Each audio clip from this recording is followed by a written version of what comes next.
Nakarating na sa Malacanang ang impormasyon hinggil sa sinasabing arrest warrant na inilabas ng International Criminal Court laban kay dating Pangulong Rodrigo Duterte. Ano yun? Klaruhin nga natin. Nakarating na sa Malacanang ang impormasyon hinggil sa sinasabing arrest warrant na inilabas ng International Criminal Court. So inilabas. So posibleng nalabas na. Laban kay dating Pangulong Rodrigo Duterte. Sa isang pahayag, sinabi ni Presidential Communications Office Ad Interim Secretary J. Ruiz na batid nila ang nasabing arrest warrant mula sa ICC at handa. Ayan na. Kung mapapansin niyo po sa Davao City, yung mga kapulisan doon ay talagang nagtitipon-tipon po sila. Siguro i-welcome po siguro nila si Digong. Tapos bibigyan ng regalo, bracelet. Diba? Siguro may pa-welcome siguro. Pero ipinipilit nitong mga alagad ni Digong, no? Wala, hindi totoo yan. Fake news yan. Diba? Yung warrant of arrest na yan, galing sa ICC, hindi totoo yan, gawa-gawa lang yan. Sabi nila. Pero mamaya dito mamaya, merong sinabi si Digong dito, no? Na parang, alam na niya na meron talagang lalabas na warrant of arrest galing sa ICC, International Criminal Court, di ba? Alam na niya. Oo, kaya nga, yung mga komento niya, yung mga binibitawan niya mga salita, parang parang nagmamakaawa na Pero syempre yan po yung bibigyan natin ng reaksyon ngayon. Pero bago po yan, ayan meron po tayong Facebook page po dito. Yan.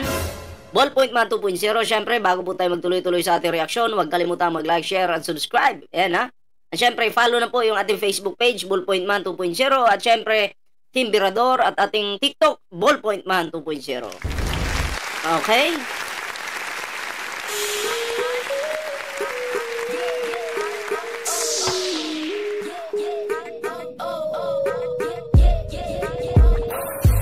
Okay. So, eto na. Ayan. Bigyan po natin ito ng reaksyon. Nakarating na sa Malacanang ang impormasyon hinggil sa sinasabing arrest warrant na inilabas ng International Criminal Court. Ayon dito babasahin po natin nakarating na daw po sa Malacanang. Pero kung babasahin mo po dito, Malacanang handa sa anumang pwedeng mangyari. Umano'y ICC arrest warrant versus Digong. So nakahanda po ang Malacanang. So ibig sabihin, makikipagtulungan po ang Malacanang kapag lumabas na yung arrest warrant laban kay Digong. Pero kung kayo yung tatanungin, isa sa publiko kaya ito? Yung arrest warrant na to o hindi? Kung ako po yung sasagot, hindi po yan isa sa publiko. Sikreto lang po yan. Kasi kung isa sa publiko mo yan, diba? Alam naman natin si Digong, duwag yan. Takot yan. Diba? Tatakbo yan. Magtatago yan. Diba? So, kailangan sikreto lang. O, diba? Tuloy. Laban kay dating Pangulong Rodrigo Duterte. Sa isang pahayag, sinabi ni Presidential Communications Office Ad Interim Secretary J. Ruiz na batid nila ang nasabing arrest warrant mula sa ICC at handaan niya ang pamahalaan sa anumang pwedeng mangyari. Pero sa handa ang pamahalaan sa anumang pwedeng mangyari. Mga DDS nagpanik na? 'Di ba? Ano pa ba? Ano pa bang nagpanik? Kasi pag naputol, yung mga vlogger, di ba? Kasi pag naputol po yung ugat niyan, maniwala kayo sa akin, damay pati mga sanga niyan. Kaya kayo mga vlogger-vloggeran dyan sa kabila, tawa-tawa kayo ngayon. Pag naputol yung puno, damay kayo. Yung maganda lang po sa administrasyon ngayon, kasi Hindi po bastos yung administrasyon ngayon. Matino po. 'Di ba? Dinadaan po sa tamang proseso. 'Di ba? May proseso po eh. Sumusunod yung administrasyon sa proseso, sumusunod sa batas. Pero sa panahon ni Digong, naku po, bastos eh. Parang hindi na kailangan sumunod pa. Diba? Ganun lang yun. Kung gusto niyo ipapatay, patayin mo yan. Huwag na ikulong yan, walang proseso, patayin mo na yan. Diba? Ganon yung diskarte ng mga may tupak, may sira sa utak. Diba? May problema sa pag-iisip. Ganun yun. Sa hiwalay na statement, sinabi naman ni Palace Press Officer Claire Castro na wala pang kumpirmasyon ng Malacanang hinggil sa nasabing ICC arrest warrant laban kay dating Pangulong Duterte. Maniniwala po ba kayo kay Atty. Claire Castro? O hindi? Si Atty. Claire Castro po, matalino po yan. Grabe po, katalino itong si Atty. Claire. Hindi naman po tanga si Atty. Claire para sabihin sa publiko na meron ng warrant of arrest galing sa ICC. Natural, hindi sasabihin yan. Kung meron na, natural, hindi sasabihin yan. Secret nga lang eh. Kaya tama yung sinabi ni Atty. Claire. Diba? Oo. Kunya, mautak eh. Matalino eh. Diba? Pangit naman pag sinabi mong, may warrant of arrest na galing sa ICC. O di nagsitago yung mga yan. Diba? KO! Natatawa nga ako yun, no? Alam mo kasi, sa mga ganitong labanan, dapat utak po yung ginagamit. Hindi po dapat padalos-dalos. Ha? KO! Gayunman, muling binigyang diin ni Castro ang nauna ng pahayag ni Executive Secretary Lucas Bersamin na handa ang gobyerno na magbigay ng assistance sakaling humingi ng tulong ang Interpol. Handa ang gobyerno, makikipagtulungan yung gobyerno. Binaboy niyo kasi yung gobyerno eh. Ang pamilyang ito, binaboy yung gobyerno. Sa totoo lang, PBBM administration, napakabait. Diba? Napakabait po. Pero may kasabihan nga tayo, may hangganan yung lahat. May hangganan. Pinuno nyo eh. Pinuno nyo. Kung ano-ano nang pinagsasabi nyo, mga pagbabanta, paninira, ka-fake newsan. Good luck. KO!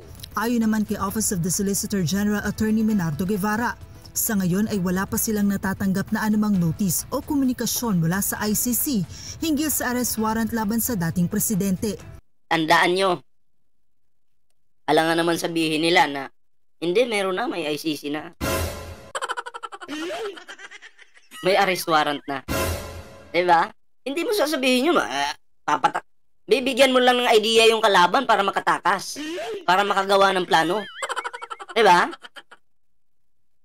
Kung kayo sa kalagayan nila, sasabihin nyo ba? Hindi.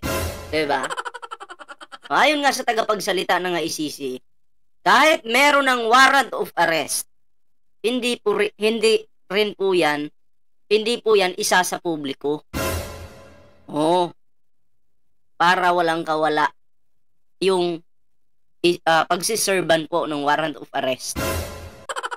Ang inaantay ko lang pag may warrant of arrest na talaga, isi-serve kay Digong yan. Yung inaantay ko lang, yung pinapili ni Digong yung magsiserve ng warrant of arrest. Babarilin niya o di kaya kakainin yung papel. Dapat may option 3 nga eh. Yung magtatago siya. KO! Diba? Ang hirap no, mayabang ka, wala ka palang maibubuga. Paliwanag ng OSG, ang Department of Foreign Affairs ang siyang point of entry ng mga ganitong bagay bilang bahagi ng diplomatic courtesy. Sa Teka lang Dapat din po si Pulong imbestigahan din po ng ICC. Okay? Si Pulong, si Basti, 'di ba? Baste Duterte. Bakit po? Habang sa PBBM administration po, si Baste nagpatupad ng war on drugs sa Davao. May mga pinatay na nagdudruga daw. Kasi nag-interview kasi si Baste noon eh. Oh. Sabi niya, wag daw kayo magdudroga dito sa Davao kasi papatayin ko kayo. And then kinabukasan may patay. 'Di ba? Tapos nung in-interview ulit si Baste, wala naman daw siyang inutos na ganun. Biglang umurong yung Bayagra. KO. Diba? Biglang umurong yung bayag. Anyari? Kasi magbibitaw ng salita kung hindi mo kayang panindigan. Diba? KO. Mariusip naman. Umurong eh. Umatras eh. Nagbibitaw-bitaw ng salita, hindi naman pala kayang panindigan. Paano na yun? KO. Kakahiya. Diba? Talumpati sa Hong Kong kahapon kaalinsabay ng isinagawang campaign rally ng mga kumakandidato sa pagkasenador sa ilalim ng PDP laban. Sinagot ni dating Pangulo... Ito na yung sagot ni Digong. Alam ni Digong na totoo na yan. Totoong may warrant of arrest na talaga. At ramdam na niya. Kaya ito yung sinabi niya. Sabi niya dito, assuming na totoo talaga yung naririnig ninyo. Bakit ko ginawa yan? Para sa sarili ko? Para sa pamilya ko? Para sa inyo at ang inyong mga anak at ang ating bayan. Yun yung sinabi ni Digong. Kaya lang daw niya nagawa yan dahil para sa anak niya at para sa mga anak. Okay? At sa ating bayan. Diba? Pero sa panahon niya, pati mga minor, mga anak, pinapatay niya. Tapos sasabihin mo, para sa mga anak at sa bayan. Binaboy mo nga yung bayan. Pinatay mo pa yung mga bata. KO. Kaya yung ginawa mo, Digong, pansarili mo talaga yan. Bakit? Kasi sa Davao, takot sa'yo yung mga tao. Kasi uso yung patayan sa Davao. Gusto mo mangyari yan sa buong bansa para katakutan ang pangalan ninyo. Para pag yung mga tao sa Davao takot eh. Gusto mo buong bansa matakot sa pamilya mo para kontrolado nyo yung lahat. Katulad ang pagkontrol nyo sa Davao City. Diba? Ang buong bansa gusto mong gawing Davao na nakatakip. Bawal magsalita. Kasi pag nagsalita ka, subukan mo, patay ka. Yun. Kaso hindi umubre. Ha? Lalo kayong napahamak. Mali kasi yung discarding nyo. Palpa kasi yung discarding nyo. Patay-patay kasi yung pinapairal nyo. Saus! Ha? Patay dito, patay doon. Tatarantaduhan. Diba? Ano kayo ngayon? Nga. Duterte ang umano'y arrest warrant ng ICC laban sa kanya. Binigyang diin ito na ginawa lamang niya ang lahat ng nararapat para sa sambayan ng Pilipino noong siya pa ang namumuno sa bansa. Ginawa mo yung lahat, Digong, para sa pamilya nyo, pansarili nyo. Diba? Yumaman nga kayo, hindi naman kayo mayaman eh, diba? Bakit? Sabi mo, pulubi ka lang. Hampas lupa ka lang, sabi nyo yan. Wala kang pera, wala kang pamasahe. Diba? Wala ka palang pamasahe, pero kung titingnan mo yung pamilya nyo ngayon, ang yayaman nyo. Ang yaman nyo. Tapos sasabihin mo, para sa mga Pilipino? Wag! Aminin mo na para sa pamilya mo. Umamin ka kasi. Gagamitin mo pa yung mga Pilipino, yung bansa. Diba? Anya, matagal na rin siyang hinahabol ng ICC. Si dating Pangulong Duterte ay nahaharap sa kasong crimes against humanity dahil sa umani madugong war on drugs sa panahon ng kanyang administrasyon. Samantala, kinumpirma naman ng Office of the Vice President na bumiyahe rin patungo ng Hong Kong si Vice President Sara Duterte upang dumalo sa event ng PDP laban kasama ang kanyang ama. Joanano, UN. Paano kasi? Si Sara Duterte, Queen of Tukhang daw. KO. Queen of Tukhang. Lahat ng mga Duterte may sabit. Pulong, Mr. 51 billion. Baste, Mr. Yabang-Yabang, and 13 million. 13 million ba yun? 15. Yung paggawa niyang yung court, basketball court. Tapos nung tiningnan yung basketball court na pinagawa niya, wala pang 5 million yung nagastos doon. Tapos yung budget, magkano yun? 13 million yata. Diba? At more on suyop eh. Musuyopay manintawanan eh. Ha? Si Pulong musuyop mana. Sorry. Pulong tuloy. Si Baste. Diba? Tawa tuloy ako. Alam naman natin yung nakaraan ni Baste. Meron siyang kasamang isang babae. May sinusuyop sila, hinihigop. Diba? Yung utot ng demonyo. Yung sinusuyop mga pre, yun yung Bisaya yan. Okay? Meron kang sinisip-sip. Yun yung tawag doon. KO. Diba? Si Sara, dilat mata. Akala mo, presidente. Yung pala, walang alam. Yung para may tama sa pag-iisip. Kasi feeling niya tama siya. So yun naman kasi. Feeling niya mas mataas na siya. Siya na yung pinaka-the best sa lahat ng the best. Agree naman ako. Si Sara Duterte yung pinaka-the best sa lahat ng bobo.